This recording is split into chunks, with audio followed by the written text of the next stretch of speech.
warning, this show is definitely not for the faint of hearts. I'm going to sit here with my co-founder, my partner in life, Michael Ohiniefa, and we're going to delve deeper into his life, understand who he is, why he does what he does, use the wheel of life to basically support you through his story, through his lens, to support you to live your life as successfully as you want it to be.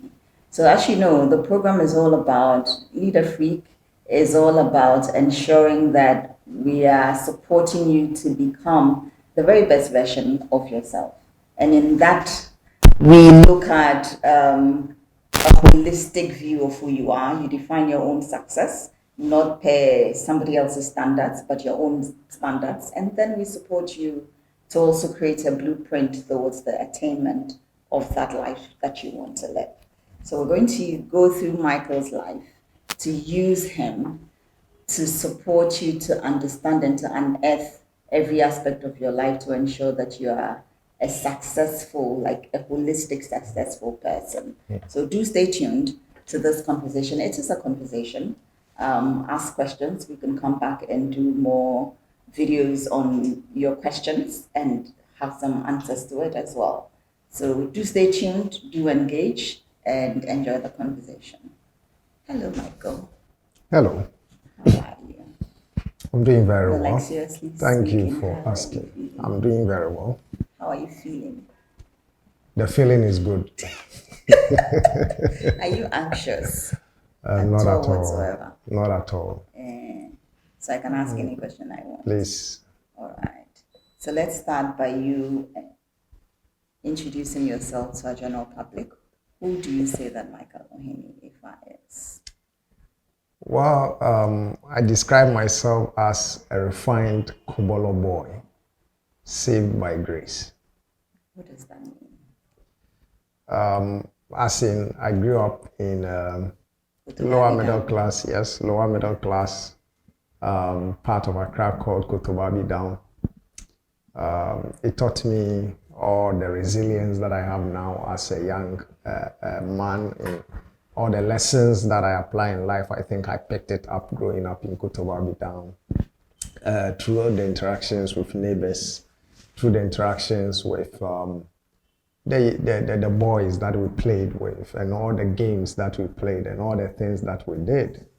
And also, especially, I think that my preparatory school, Providence Preparatory School, our headmaster was very good. He laid a very good foundation for us. Christ-centered children. We used to spend long hours every Wednesday just learning about God, about the Bible, and songs and music.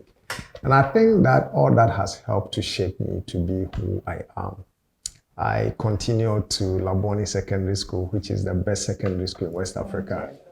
And there too, I learned a lot. I was trading, working with friends to organize video shows in school, doing all sorts of things just so that I could get by in school. And so all this put together, I think, has taught me the hard things about life. I remember in Labone, my very good friend was the entertainment prefect, Alex. Today he's a banker. And we used to go to Osu, look for new videos that have been released, and then we will come to school, print tickets, organize those video shows, negotiate with these video promoters, and then cut our profit out of that. And those are the things that made me say entrepreneurial. Because from Labone, we used to walk to Osu, through Nyaniba estates. We never took the car.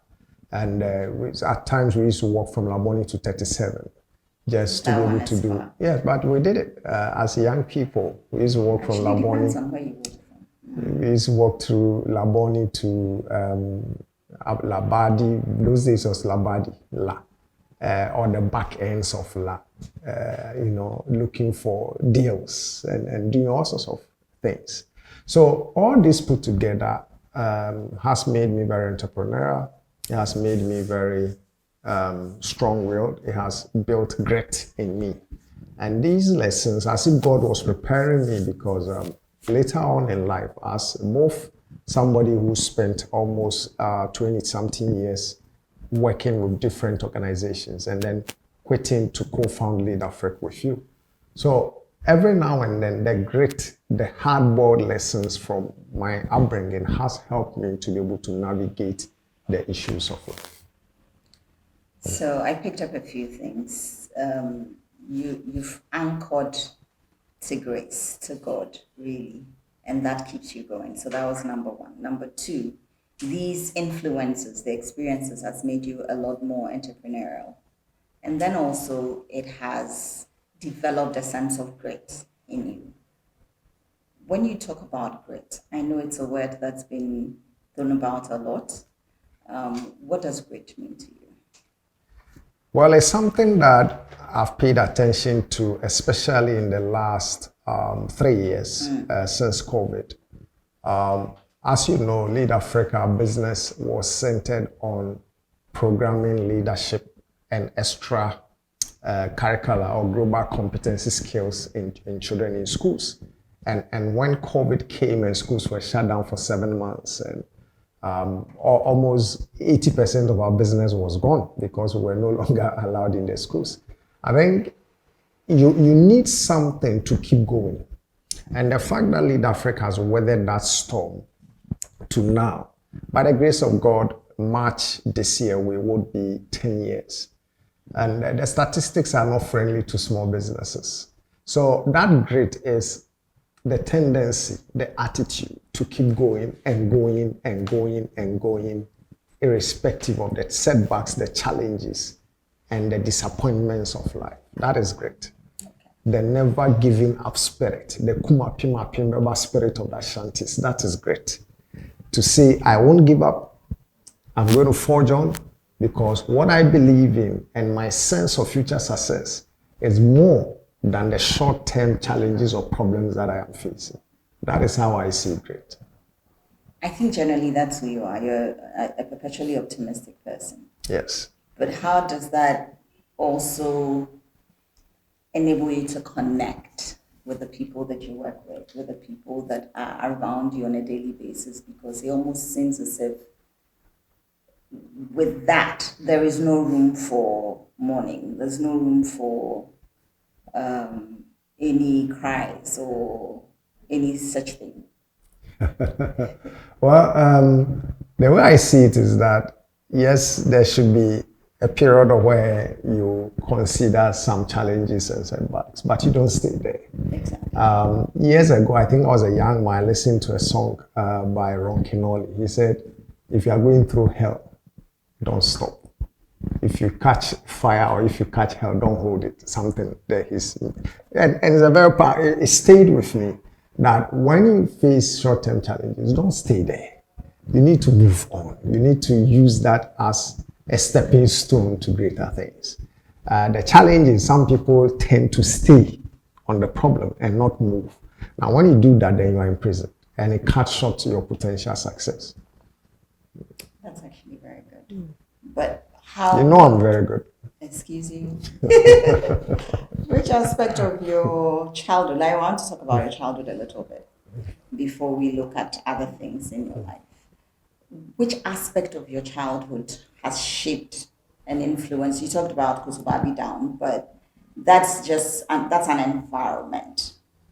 But which experience within your childhood basically gave you these opportunities, including the environment that you're in, the need, and I say need because in your intro you kept talking about looking for deals.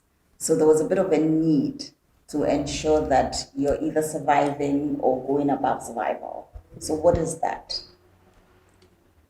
Well, when I was in Form 2, my dad was transferred out of Accra.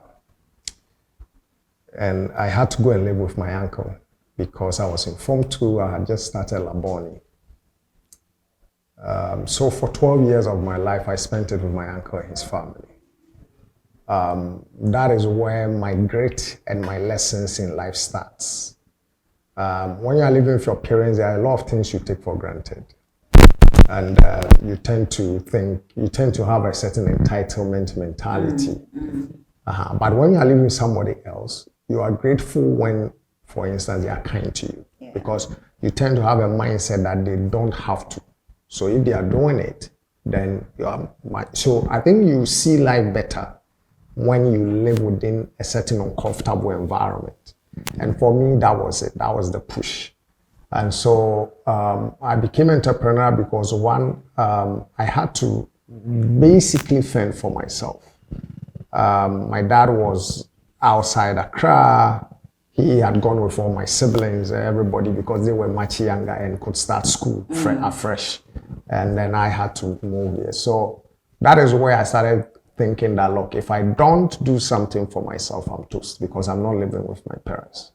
And so that is when I started thinking of, I used to sell shoelaces in school.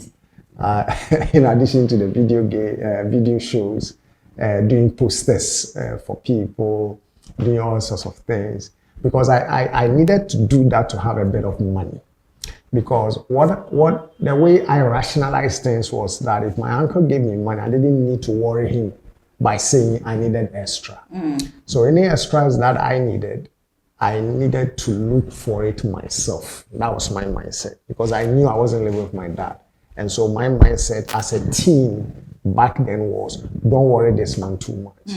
And so if, for instance, I was giving money for just one meal in school, but you know that if you were spending almost your entire wake-up time in school, you needed more than just one meal. And so whereas my friends could buy pookie and both fruit and others, we couldn't. And so if I aspired to have pookie, then I needed to cook or work for that extra money. Because you can't go and tell your uncle that, hey, after giving you money for wache or gobe, back then we used to call it concrete. Give me money for pookie. You can't do that. So those are the kinds of things that pushed me to work extra hard and to be entrepreneurial and to look for things, to be enterprising and to look for things. That then gave me a little bit of comfort. For instance, I remember in the 80s, if you do remember, every December, the then Minister for Finance, Kwesibocho, will read the budget on TV. And it was automatic. As soon as he read the budget, prices would just be increased. So those days, prices was increased every December. And when prices increase, sometimes for 3 months, I won't tell my uncle that he needed to top up my transport. I will just, augment by my own schemes and the other things that I used to do on campus. There's a number of things that I would want to unearth more of. So it would be interesting to know how this is shaping your parenting. It would be interesting to know how it's influencing the way you run your business as well. So I want us to look at the first time I heard the terminology successful failure syndrome. You introduced me to that word. And I think in talking about what it means and what people should look for, because it's the opposite, which is what you've been talking about so far. It sounds to me that the opposite of it then is a successful mindset, something, resilient mindset, or a great mentality. So perhaps great mentality, resilient mindset would be the opposite of a successful failure syndrome. But most importantly, what is it? Where did you coin that from, or where did you get that from, and how is that even? Because I think it will bring all of these conversations together. Actually, successful failure syndrome is not mine. I learned it from Pastor Stephen Ade. One of the things that has helped me is that when I was much younger, my late teens, early 20s, I used to attend a number of symposia, workshops, personal development programs. I was so hungry for something. And so everything I would attend, British Council, Snake Guest, those days, those were the places, Snake Guest House, British Council, auditorium, almost everything happened at British Council. And so this was, I remember very well, this was an event at Snake Guest House. And Professor Ade was the speaker. He had then just burst onto the scene. He had worked with the UN for a long time, had just come to Ghana. And so we wanted to listen to, and he was the first person who introduced me to the successful failure syndrome. Basically, it's public success and private failure. Okay. Public success meaning that what people see, your work, your professional life, you are very successful, corporate executive, business person, entrepreneur, politician, public, you are very successful. But privately, your life is in tatters because things are not working very well for you, either as a husband, a father, a wife, or an individual.